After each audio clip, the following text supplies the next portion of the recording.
good for Pennington. And then you might have more to share on this one because I was kind of underwhelmed by this fight because again it was one of those one-sided dominant performances. Rong Zhu, he ultimately obviously finished it, but that was like towards the end. Rong Zhu versus Brandon Jenkins. I picked Jenkins to win. I think part of it was because Rong Zhu missed weight. Anytime someone misses weight, I'm always kind of like, did you miss weight because you're irresponsible, or did you miss weight because you had a bad weight cut? Like you just struggled to get there. So when it feels like it's the ones that struggle to get there, I always think, well, like how's your gas tank gonna be? How's this? He looked fine. He looked good. He actually looked like this. To me, at least, watching it, he looked like the superior fighter all the way through. Yeah, like, he did. And yeah, like you said, the gas tank was there. He didn't really look winded or anything at any point in the fight. And I feel like it's so with a lot of these Chinese fighters or Mongolian or wherever those region fighters, they tend to, I want to say they tend to be a little bit reserved sometimes. But with Rong, they can be. Like I feel like that's the general tactic, is a little bit more reserved. They try to calculate maybe a little bit too much.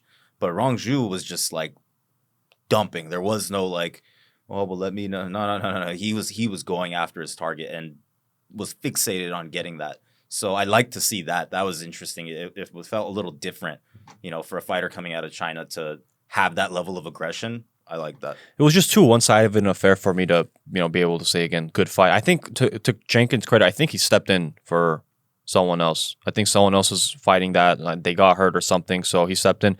I remember they ended up calling the fight, but up to that point, he took some shots though. I remember seeing, I was like, damn, man, this guy's, because this was the guy that just kept smiling, right? Yeah, it was. Because then they both started kind of like smiling and like sticking their tongue out and stuff. Once he did that first smile, as the commentators always say, if you're smiling, you're hurt. He lasted longer than I thought because he did take some shots. So I guess you couldn't expect, like, it's not unreasonable how it ended is how it ended, given that, again, I think this was the guy that stepped in on short notice because someone got hurt or something happened. So props to Zhu. We'll see. I mean, again, that lightweight division is so stacked. Yeah. So I don't know. I mean, he won. He needed to move up, somehow. So he won. But the way the performance went, I'm comparing it to what the lightweight division looks like. It doesn't look like that's even impactful to the makeup of that division. Is kind of what I'm getting at. Like, I don't know if that's going to make. Saying like it wasn't the level of fight that what the upper echelon of that division, not even close. Like that wouldn't. I don't think. Yeah, no, I think I could agree with and you. I think part of it is also, again, Jenkins, the competition that he is. Again, not to try to take away from him, but he's not the other people in that division, so that might have been why. But I like when Zhu fights again, I'll look forward to. Because then at this point, like, I'll hope to see kind of more of a two-sided thing versus the domination that he did, which is a credit to him. I guess I shouldn't try and take away from that. And then before that, this was an interesting fight to start. It was Montel Jackson and JP Bays, right? This one was interesting because second heaviest favorite of the card, entire card. Montel Jackson was like minus almost 700 or something like that. So JP Bays lost his last fight. Just call him Bays. I'm gonna keep saying Bays. Yeah. Anyways. Lost his last fight. Comes into this fight. His background is. Was he black belt in BJJ? I don't remember if he's a black belt, but I don't know either, man. He's got a good ground, and he showed that. And Jackson did a good job stuffing a lot of his takedowns. He was 1 for 7 was Bays, and conversely, Jackson was 4 for 5. Jackson looked really good. Not to say Bays looked bad. Bays actually looked, the way Bays performed and the way this fight ended up, went to decision. If I didn't know the lines going into that fight and the way that fight went, I would have assumed that was like a much more even fight. Like the odds would have been much closer. It did not fight. JP didn't fight like he was a 4-1, 4.5 to 1 dog. So credit to him there. Like, I think he did enough to definitely keep fighting because he won Contender Series before. So Dana's not going to axe him by any means, but I'd like to see him fight someone else. Maybe, and this was his first fight at Bantam, I think. He moved up to fight. Oh, I didn't know that. Yeah, our buddy was pointing that out. He moved up to fight this. He looked good, man. I don't think he looked bad, but what we were discussing is he just maybe over-pursued some of those submissions and he gassed himself out. He was done before the first even ended, and that is not a good sign. He won the first. I thought he won the first, so the 30-27, I don't agree with. I think it was not 30-27. Yeah, it was 30-27. That was all three judges. I didn't agree with that. I thought JP won round 1, but I think in winning round 1, he kind of compromised himself for the round 2 and 3 because again he over pursued some of those things. I mean, yeah, go for the finish, but I just felt like he didn't have it.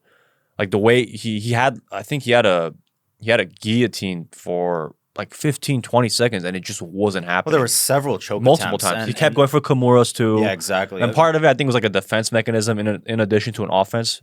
Well, and see that you hit the nail on the head though, because the minute that they got up on their feet, he didn't have anywhere near the same level of there he looked like a competence. 4.5 to 1 dog. Yeah, precisely. And so that I think is probably why the odds were set the way they were. This was going to be we're either winning here or winning up here type of fight.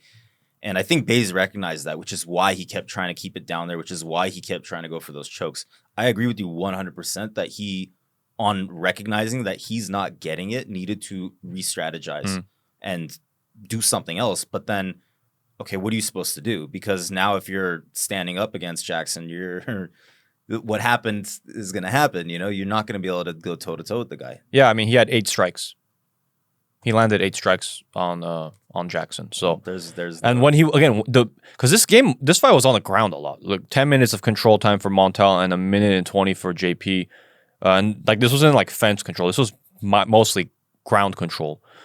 So when the brief moments when it was on the feet, you're like, JP, just go back to the ground, even if you're on your back at this point. Well, he knew it. He kept. And part of it, I do also think he was tired at that point when they were finally standing.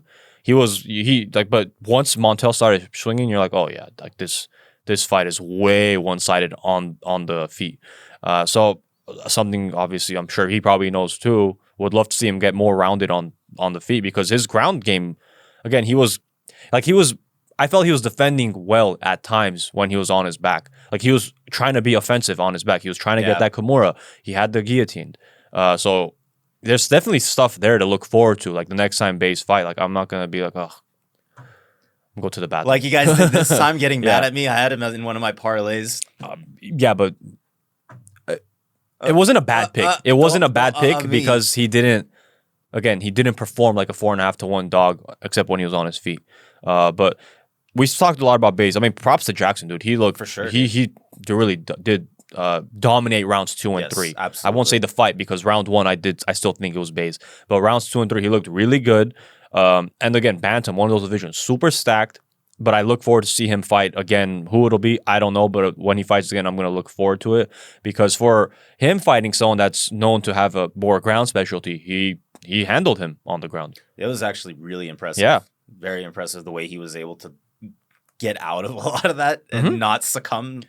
I mean, I think he did a good job keeping calm because there was a couple of those chokes that looked deep. They were in. They were looked definitely deep. In, man. He didn't panic. He waited, and the longer it went, I'm like, oh, he's gonna get out of this. He's gonna get out, and he did. Because it's tough, man. It's tough to keep a hold on that. Your biceps are you run out of your muscles are like help.